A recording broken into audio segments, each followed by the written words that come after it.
Oy, kita niyo ba yan? Guys, salapi yan, ano? Ayan. Welcome to my channel, Kabarya Music Vlogs. Ayan. So, ang ating gagawin guys ay atin pong ipapakilala ang ating mga nakuliktan ng mga pera mula po sa iba't ibang mga bansa. Ano?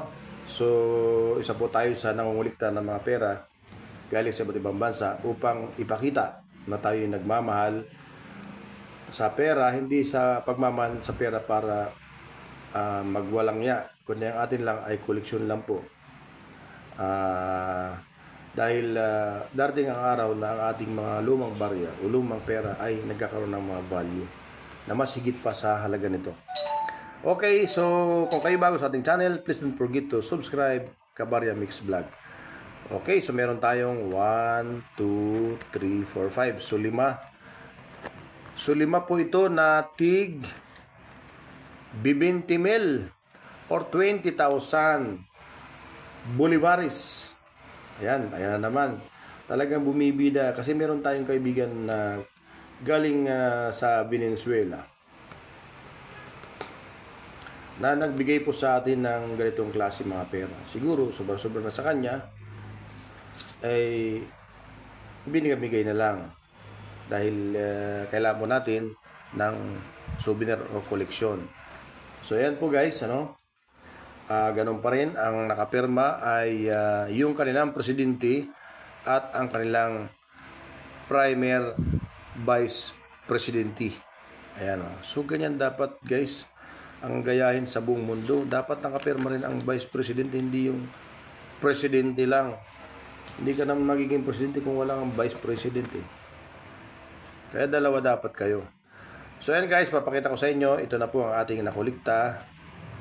Ang ganda po ng papel nila guys, makapal. No, makapal yung papel nila. Ayan o, at may ayan o, ito.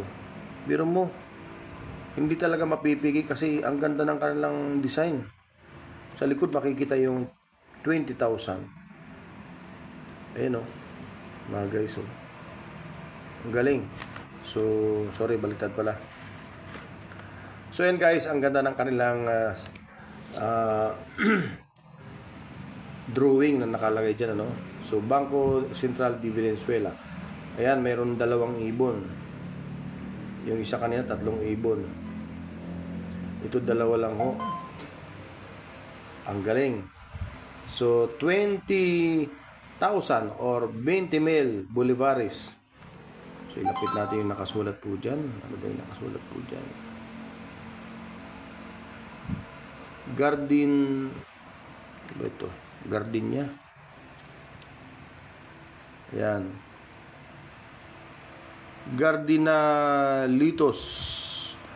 Parque Nacional Avila. Kaya na pong bahala mga guys, ano? So, itong ibon na to parang dito lang sa atin pangkaraniwang ibon pero para sa kanila mahalaga, no?